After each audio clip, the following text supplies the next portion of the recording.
12h45 sur BB24. Bonjour à tous et bienvenue à cette nouvelle édition d'information dont voici les titres. Les enseignants consacrent toute leur vie à former les élites de demain, mais leurs efforts ne sont pas souvent reconnus à sa juste valeur. Dans ce journal, ils plaident pour l'amélioration de leurs conditions de vie et de travail.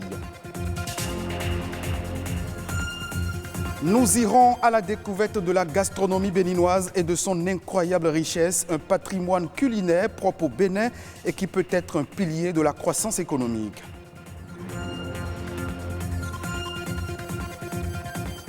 Et puis, à Madagascar, la version en gélule de la potion à base de plantes de l'artémisia est disponible. Cette potion magique défendue par le président a été lancée, un remède naturel contre la Covid-19 dont l'efficacité ne serait toujours pas scientifiquement prouvée. Ce mercredi, le monde entier célèbre la journée mondiale du coton. Une journée qui met en lumière cette matière première produite dans 115 pays à travers les 5 continents et fait vivre des millions de personnes à travers le monde, en particulier en Afrique où sa contribution à l'emploi, au PIB et aux recettes d'exportation est déterminante. Au Bénin, la filière du coton a changé de visage depuis 2016. Du 4e rang de producteurs africains en 2016-2017, le Bénin a rapidement adopté une nouvelle approche qui lui a permis de devenir le numéro 1 de l'or blanc du continent devant le Mali et le Burkina Faso. Le coton au Bénin représente 40% des entrées de devises et fournit 12 à 13% du produit intérieur brut au PIB. La fibre blanche assure un revenu à plus d'un tiers de la population. Éducation à présent. L'enseignant joue un rôle important dans le système éducatif, notamment dans la formation des cadres de demain. Mais ce métier n'est souvent pas reconnu à sa juste valeur. Quelques enseignants plaident pour la valorisation de leur métier, de leur fonction. Les précisions dans ce reportage. Devenir enseignant, c'est exercer un métier passionnant et exigeant, celui de participer à la construction de la société en transmettant son savoir aux apprenants, futurs cadres de demain. Bien noter les cours, faire les exercices. Être enseignant, c'est aussi porter à la fois 2 casquettes. Il est aussi bien enseignant qu'éducateur et donc quelqu'un de très important dans la société parce qu'il est façonneur de l'avenir de l'enfant, façonneur de l'avenir de nos pays. Le métier d'enseignant est de ceux que l'on ne choisit pas par hasard ou sans y avoir été formé pour les essais. Pour alors réaliser chaque année de plus grandes performances académiques, il faut former les jeunes aspirants au métier d'enseignant. C'est le souhait de leurs devanciers. Moi, je ne veux pas que les enseignants travaillent dans des conditions aussi médiocres. Je me bats pour qu'ils aient la formation. Parce que les jeunes qui sont dans le système éducatif, pour la plupart, ceux qui sont appelés les préinsérés, qui sont sortis des universités, si vous prenez 3 coups sur 4, c'est des gens qui ont un profil universitaire.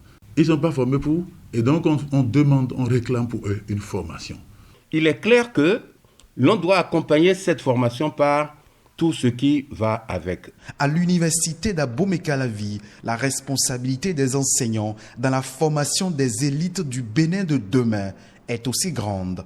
À ce propos, il est important que le corps enseignant dispose d'un effectif qualifié et important pour assurer la formation des futurs cadres. Actuellement, il y a des facultés où vous avez 1500 étudiants pour un enseignant. Nous avons un problème de pénurie d'enseignants. Ça, l'État doit nous aider en recrutant un grand nombre d'enseignants au supérieur. Au supérieur comme au secondaire et le primaire, les enseignants veulent que l'État accorde un point d'honneur à la reconnaissance de leurs mérites ainsi qu'à leurs efforts. Ce n'est pas la récompense matérielle qui importe. On ne peut pas le récompenser sur le plan matériel. C'est la considération, la reconnaissance morale. La reconnaissance là, ça réconforte l'enseignant que, vraiment, je suis utile pour ma société. Et pour être vraiment utile à ces âmes qui ne demandent qu'à être bien formées et éduquées, ces formateurs rêvent de travailler dans un système éducatif attrayant. Le président Patrice Talon, il a dit qu'il rendra le métier très attrayant. Faites effectivement un effort pour que ce métier soit attrayant et non démotivant parce que l'enseignement est devenu un peu une sorte de salle d'attente dans l'espérance qu'on trouvera mieux. Enseigner est un art. Prêter le serment de l'exercer ne saurait être un tremplin, le temps d'atterrir dans un autre métier. Ce faisant, c'est l'avenir du système éducatif qui en pâtit. Et par ricochet, la qualité du cadre qui en ressort. Au Bénin, l'art culinaire joue un rôle essentiel dans le développement du tourisme, au point même d'être un pilier de la croissance économique. Et justement, des initiatives privées sont prises pour valoriser et révéler aux Béninois et au monde entier les mets traditionnels du terroir. Découverte de la gastronomie béninoise à travers ce reportage. C'est dans cette cuisine que Valérie, restauratrice, vit au quotidien sa passion pour l'art culinaire. Elle prend du plaisir à concocter certains délices traditionnels pour satisfaire les papilles gustatives de ses clients. Son goût pour la cuisine vient de la diversité des recettes culinaires dont regorge le Bénin, son pays. Des recettes malheureusement en voie de disparition. Il y a le yoyoé. Yoyoé, c'est un plat toujours à base de farine de maïs qui est souvent consommé à Abomey, Boycon et autres. Je n'en trouve plus souvent. Il y a le avata que beaucoup de la jeune génération ne connaît même pas ce que c'est. C'est une recette faite à base de feuilles de manioc et toujours de farine. Il y a aussi abloyoki. Il y a tellement de recettes qu'on ne trouve plus aujourd'hui facilement. Il faut aller chez sa grand-mère, il faut aller au village pour les retrouver et c'est dommage. Affectés par la disparition de ces mets, autrefois prisés par nos grands-parents, Valérie et Lorraine font partie du nombre restreint d'amoureux de l'art culinaire qui ont décidé d'offrir aux consommateurs des plats venus de toutes les régions du Bénin. Tout de suite, quand nous avons sorti notre carte pour le restaurant, beaucoup étaient étonnés de voir le nombre de plats béninois que nous avons mis sur la carte. Et c'est ça qui fait qu'ils viennent souvent, puisqu'ils ne l'ont pas ailleurs. Je fais partie quand même de ceux-là qui ont osé dire on peut faire ça dans un restaurant. Et ça a vraiment pris. C'est une initiative qui enchante les passionnés des mets locaux. C'est le cas de Herman, qui s'offre le plaisir de déguster presque tous les jours des plats typiquement béninois. Oui, là, vous me surprenez en train de manger du djongoli au poulet, un plat béninois, comme vous le voyez. Et moi, j'ai souvent du plaisir à prendre les plats béninois. Herman est aussi bien conscient que la gastronomie béninoise souffre d'un manque de visibilité. La gastronomie béninoise a une grande valeur, mais une valeur qui, malheureusement, je pense qu'elle est sous-cotée, même à l'intérieur du Bénin. Quand vous prenez une béninoise, elle peut faire facilement des pâtes alimentaires, du macaroni et tout. Vous prenez une européenne, une italienne ou bien je ne sais pas, elle ne peut pas vous faire du djongoli par exemple. Donc on manque vraiment d'une culture réelle à l'exploitation. Pour ces promotrices des mets béninois, l'espoir est toujours permis pour pérenniser les recettes de grand-mère. S'il y a quelque chose à faire, c'est de le faire au plus tôt pour que quand même cette merveille, moi je l'appelle une merveille parce que c'est passionnant, c'est très beau d'avoir ces mets-là, ces plats-là chez nous. Nous avons une richesse. C'est vrai qu'au Bénin, on fait pas mal d'efforts, c'est pas mal, mais on doit faire encore mieux. Le présenter dans de grands salons, le présenter ailleurs, je le veux. Je voudrais qu'un jour, ça je l'ai toujours dit, qu'un jour quand on me dit, est-ce que tu connais le Bénin? On va me dire, le pays où on mange à Mio là. Oui, je serais vraiment ravie. L'art culinaire fait partie intégrante de la culture d'un pays. Ne pas le promouvoir, c'est renoncer à son identité. Parlons à présent du contrat de travail. Un CDD ou un CDI est un acte juridique qui formalise la relation de travail entre un employeur et un salarié. La principale différence entre les deux se remarque sur leur période de validité. Quels sont les différents recours aux différents types de contrats? Julio Tormetti est juriste. Il nous donne plus de précisions à travers cet extrait. CDD, CDI, il faut déjà dire que ce sont des contrats de travail. Et qui dit contrat de travail dit lorsqu'une personne physique met son activité professionnelle sous l'autorité et la responsabilité d'une autre personne physique ou morale contre rémunération. La loi a prévu une durée d'1 mois à 2 ans. Donc, qui dit contrat CDD, ça peut varier de 1 mois à 2 ans. Ça ne peut pas excéder 2 ans. C'est ce que dit la loi par rapport au CDD. Au CDI, le thème n'est pas défini. C'est un avantage, mais en même temps, c'est un risque. Ça veut dire que la loi dit que c'est un contrat qui peut cesser à tout moment. Le CDD, lorsque vous l'avez, la loi a prévu que ça ne peut pas être renouvelé plus de 2 fois. C'est-à-dire quoi? Lorsque vous finissez le premier thème, vous renouvelez le second thème.